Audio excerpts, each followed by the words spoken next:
Ya, halo guys, halo semuanya. Kita ketemu lagi ya. Kali ini ya seperti biasa kita mau menjawab komentar-komentar yang ada di SF Info dan juga di channel ini guys, di Tusri SF. Yang pertama kita jawab ini dari mana dulu? Dari Tusri SF dulu aja ya. Dari channel ini sendiri. Mas, jika di rumah sinyalnya lemah terus dibawa keluar rumah agak jauhan, itu apanya? Mas, kalau di rumah sinyalnya lemah terus dibawa keluar rumah agak jauhan, itu apanya? Loh, ini wes gini aja ya. Ini maksudnya kita nggak tahu. Intinya kalau di rumah sinyalnya lemah terus dibawa keluar rumah agak jauhan, mungkin agak kuat. Intinya seperti itu ya. Intinya ini mengenai sinyalnya keluar. Ini karena ini komentarnya di A51 sinyal lemah ya. Berarti kita beranggapan ini HP-nya A51 dan sinyalnya lemah, tapi kalau di luar rumah ini lumayan kuat. Jadi gitu ya, anggap aja seperti itu. Oke, kita jelaskan menggunakan skematik aja guys. Jadi kita buka Borneo skematik guys ya. Kita buka Borneo dulu di A51. Jadi untuk masalah sinyal, kalau sinyal lemah itu guys ya, itu ada beberapa kemungkinan, tapi yang paling sering itu antenanya. Jadi bisa jadi dari IC-nya, bisa jadi dari antenanya. Tapi kalau misalnya dia sinyalnya nggak mau keluar sama sekali, itu ada kemungkinan lagi IC-nya rusak atau IMEI-nya diblokir dari Kemenperin guys. Ya intinya kurang lebih seperti itulah. Nah, ini Borneo skematik Bung Rizal Arsyadini, Borneo skematik CEO. Kita buka di ini aja ya, jalurnya di skematiknya. Jadi kita biar enak nanti jelasinnya guys. Ini kok agak lama. Sebenarnya Borneo ini minta update, tapi ya timbang kita update kesuwen guys. Intinya ya itu tadi ya.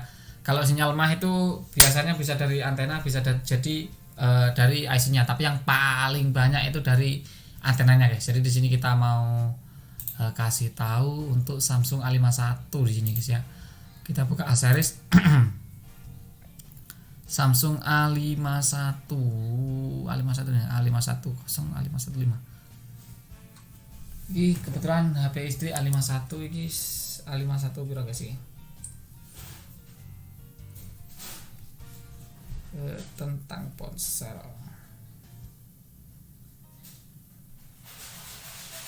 A515F. Nah, kita anggapan ini aja guys ya, Samsung A515F. Kemudian yang bermasalah adalah sinyalnya, sinyal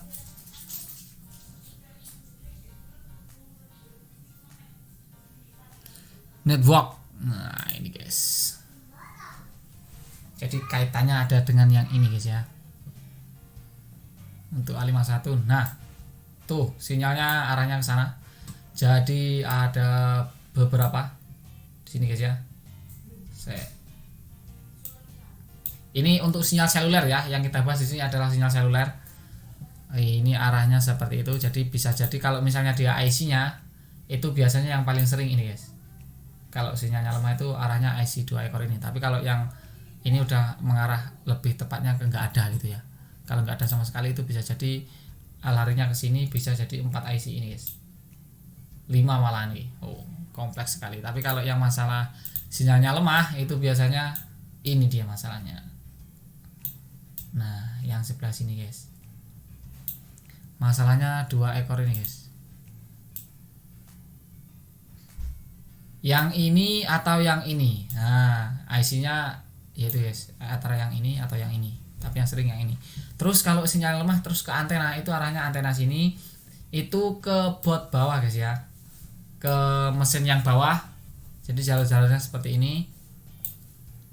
Dari sini harus terkoneksi ke sini. Kalau sampai sini ini terkoneksi, kalau nggak terkoneksi harus jumper. Intinya seperti itu. Kalau yang paham, kalau yang ngerti dunia teknisi pasti ya tahu. Intinya kalau yang belum begitu tahu masalah teknisi, ya ancar-ancarnya itu 2 IC ini. Kemudian yang paling vital itu di antena ini. Kadang-kadang ini bermasalah. Ada juga yang kabel antenanya itu yang bermasalah guys. Kabel antenanya itu kadang ada yang mulai agak ngangkat, jadi itu harus diganti. atau enggak yang kayak kaki antena modelnya kayak gini guys, kaki antena yang ada di mesin bawah ya, bukan di mesin atas. Nah, modelnya kayak gini, kaki antena model kayak gini itu hilang atau enggak terhubung dengan penutup mesinnya. Jadi ya itu pengaruh sekali guys. Kalau seingat saya penutup casing belakang itu pengaruh, koneknya ke penutup casing yang belakang itu guys ya. Jadi kayak ada gerejeng-gerejengnya itu harus terkoneksi dengan antena yang kaki antena yang seperti ini. Itu kalau nggak terkoneksi otomatis sinyalnya keluar tapi dia nggak begitu peka. Oke, untuk A51 kita anggap selesai guys ya. Intinya yang rusak apanya tadi kan yang ditanyakan yang itu ya. Jadi yang rusak kemungkinan kedua IC ini atau ke antena ini karena dia IC-nya lemah. Karena dia sinyalnya lemah. Tapi yang paling sering itu antena ini guys. Kadang ini kita angkat kemudian kita pasang lagi bisa normal. Pernah di Redmi 4 bukan Redmi 4 ya, Xiaomi Mi 4C itu ini kita angkat kemudian kita pasang lagi itu bisa normal kembali guys, kuat banget gitu ya. Jadi kadang kalau kuat dia full, kadang-kadang hilang sinyal, tiba-tiba hilang kayak gitu. Nah ini kita angkat kemudian kita pasang lagi itu bisa normal, kita cetak ulang lah intinya kakinya ya. Oke, A51 kita anggap selesai. Kemudian kita lanjut ke pertanyaan berikutnya. Makasih infonya. Halo Mas, mau tanya boleh nggak ya? Boleh, tanya aja. Tes bang, mantep bang, tetap nggak bisa di setel pabrik. Oh ini berarti intinya ganti HP Vivo V11i tapi nggak bisa multi touch di setel pabrik, tapi masih tetap nggak bisa. Berarti itu masalahnya LCD ya. LCD nya berarti minta yang lebih bagus atau yang ori, bahkan ini untuk multi touch di Vivo V11i ya. Ini kalau masalahnya di LCD. Itu untuk yang LCD guys ya. Kita lanjut ke ini aja guys, ke ISF Info ya. Lanjut ke ISF Info. Kita coba komen yang mana guys. Gue pikir amatir, oke lah amatir gitu. Tetap aja ada orang kayak gitu guys ya. Kalau untuk Kang servis beli mesin, ini bukan tanya.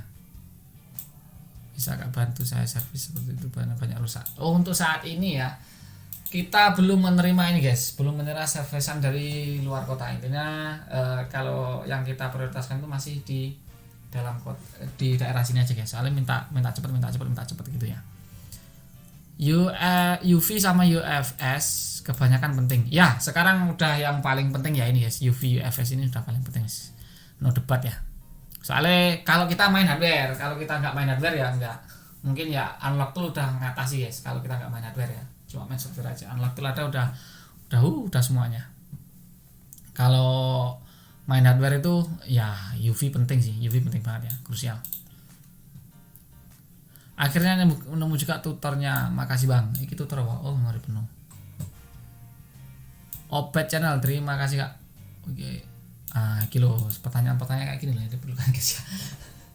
Oke, ini pertanyaan berikutnya dari Joko Pinoto. Kak Joko Pinoto ya. Ini HP saya Xiaomi Redmi 4X presentasi 0%, dicas nggak nambah-nambah, hanya kedip merah. Itu kenapa ya?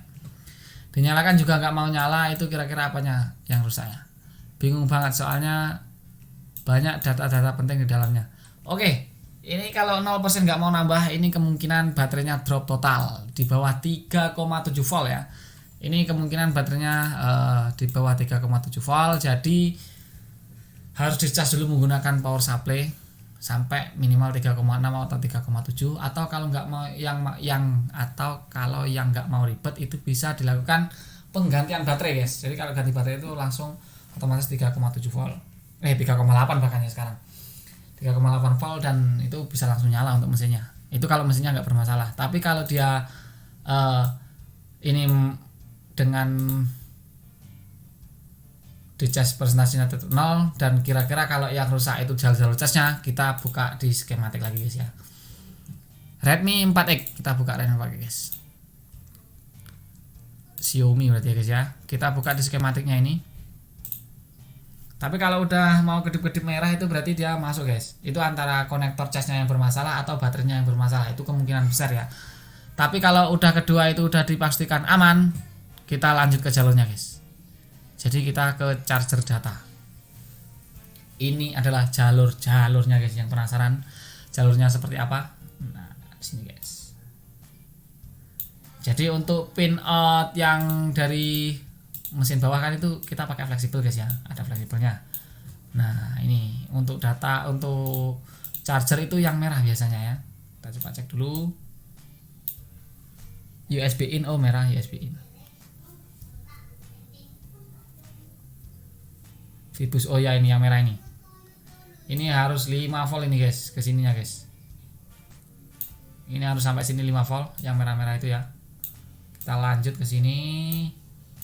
Ke sini. Nah.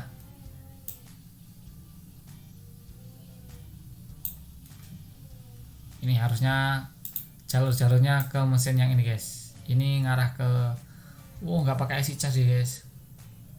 Langsung hajar ke power guys ya. Nah, langsung ke power gini guys. Langsung ke power kemudian masuk ke konektor baterai. Ini kalau udah kayak gini udah memang harus ini ya, udah harus teknisi sih. Kalau orang awam udah nggak bisa ya kalau udah masuk ke sini. Tapi biasanya kalau untuk indikasi seperti tadi cuma kedip-kedip kemudian 0% itu kemungkinan besar cuma di ini guys ya. Cuma di konektornya itu, yang USB konektor USB-nya itu atau baterainya aja. Tapi kalau udah itu mentok masih nihil berarti ya harus ke sini guys. Oh, ini bisa di zoom kayak gini lah, oke lah. Biasa kalau dia masih ini cuma nggak mau nambah itu harusnya ini sampai 1-47K ini biasanya yang bermasalah ada di bisa jadi fuse-nya ini, bisa jadi yang ini guys bermasalah. Kadang-kadang kecil kayak gini memang bermasalah, minta dibuangnya malah aman. Kadang-kadang seperti itu guys ya, jalurnya seperti ini. Kadang fuse-nya ini nyambung nggak itu, jadi ini jumper aja nggak apa-apa, ini langsung jumper nggak apa-apa. Terus langsung ke sini. Nah, ini juga pengaruh ini. Kecil-kecil kayak gini. Ini kalau misalnya di sini nggak masuk voltnya nggak sesuai, itu langsung jumper ke sini boleh. Ini nggak apa-apa, langsung jumper sini. Ya kurang lebih seperti itu guys ya, untuk jalur-jalurnya seperti ini. Jadi kemungkinan kerusakannya ada di konektor atau baterai, tapi kalau itu masih nihil lanjutnya ke skema yang ini. Videonya bisa diperlambat. Jadi kalau untuk cas yang warna merah ini guys ya.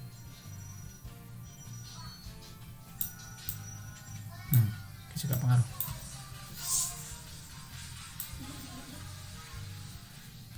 Oke, untuk Reno 4X kita anggap selesai. Kita lanjut ke yang berikutnya.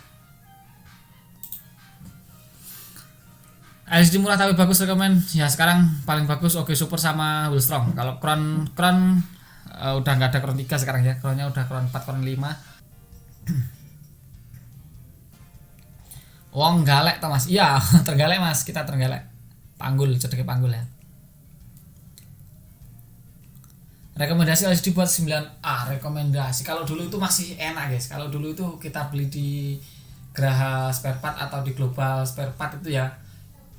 Itu kita sering dapat yang ori tapi diganti touchscreen-nya aja. Itu yang paling bagus itu sih. Tapi kalau sekarang udah nggak ada. Sekarang udah kemasukan brand-brand itu yang paling bagus sekarang masih dipegang si OG Super atau Willstrong guys. Pemerintah pajak merepotkan ya kan, sangat. Tak balas ya guys, sangat sangat merepotkan memang ini. Jadi tukang servis itu sekarang kalau masalah sinyal udah nggak bisa kayak dulu guys, udah pasti IC-nya udah ini apa, tahu-tahu masalahnya cuma email aja. Bang, kalau ngecas pakai adaptor ori tidak masuk, tapi kalau pakai adaptor HP lain bisa solusinya gimana Bang? Ini ada kemungkinan adaptornya bermasalah, ada kemungkinan konektor casnya bermasalah ini ya untuk Mi 4 LTE ini ya. Ini udah sering pakai adaptor lain, mungkin adaptornya itu udah HP yang lebih baru lagi dan casnya sampai voltnya itu ampernya lebih gede lagi, jadi masuknya lebih enak lagi gitu ya. Ini ada kemungkinan adaptornya, ada kemungkinan konektor casnya guys. Oke. Di tempat servis gue biasanya cuma 50 sampai 100 ribu kalau cuma rongsokan gitu. Ya, kalau rongsokan kita juga biasanya segitu Mas. Kalau rongsokan kita biasanya juga segitu, tapi kan kita gambling dan nggak tahu itu normal atau enggak, dan ini udah sortir. Dan ini juga bukan kita yang beli ya, ini teman kita yang beli suruh masangin gitu. Jadi kalau kita mau nolak itu nggak enak, jadi ya gimana lagi ya langsung kita sikat aja lah. Kemahalan ya, banyak yang bilang kemahalan ya. Kalau ganti IC power HP itu biasanya lama apa benteran ya? Kalau ganti IC power tergantung ya. Nah ini kita tadi barusan kita challenge ya, mungkin kita uploadnya besok guys, kita upload besok lah. Hari ini tanggal 12 April ya, berarti tanggal 13 April kita upload ya. 13 April kita upload, kita challenge, kita ganti konektor cas, kita kasih waktu, kita kasih menitan, itu berapa menit gitu ya. Jadi kira-kira berapa menit nanti bisa dilihat, dan mungkin next time kita ke IC power mungkin butuh berapa menit itu. Jadi kalau untuk IC power itu biasanya nggak sekali langsung jadi, tapi kadang harus dicetak lagi, kadang ada yang harus diganti pakai power lain. Soalnya IC power sekarang nggak kayak dulu itu agak mahal tapi sekali pasang langsung jadi. Kalau sekarang itu agak murah tapi nggak bisa mastiin kalau sekali pasang itu langsung jadi.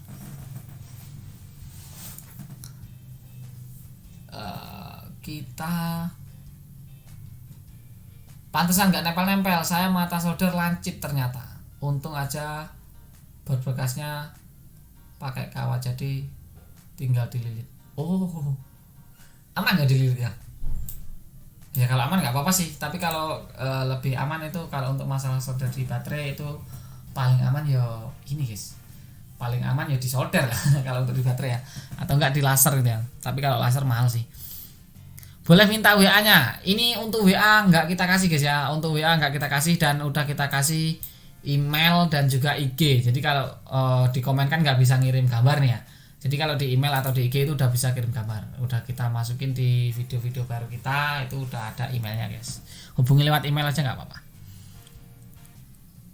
Bang, yang lu rekomendasiin Ghostos ya, kita rekomendasiin Crown 3 ya. Ini saya kurang yakin kalau dapatnya Crown 3. Yang paling sering kalau akhir-akhir ini yang ada Crown 5. Dan ini video udah beberapa bulan yang lalu guys ya. Jadi sekarang yang dipegang Willstrong sih paling bagus. Pilihan utama Willstrong, kedua OG Super. Dan juga Ghostos ini belum tentu dari LCD-nya ya, dari pemasangannya bisa jadi. Bisa jadi dari pemasangannya. Pemasangan kurang presisi itu bisa menyebabkan touchscreen-nya Ghostos. Oke. Kalau UV dongle bagaimana Bang? Ya nggak gimana-gimana. UV dongle itu ya, oh bukan UV box ini yang ditanyakan, UV dongle. Mending kalau saya mending unlock tool sih.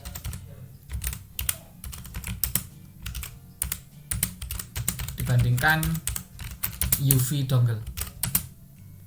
Soalnya kalau UV dongle itu sekali beli untuk selamanya ya, dan kalau untuk seperti itu biasanya kalau udah terjual banyak pasti mati lagi seperti MRT guys.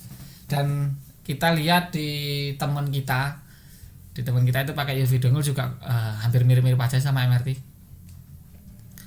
Bagi link dong kak, biar bisa ikutan geruduk, hahaha. Iki urung tak link ya, oh nanti tak kasih link wis.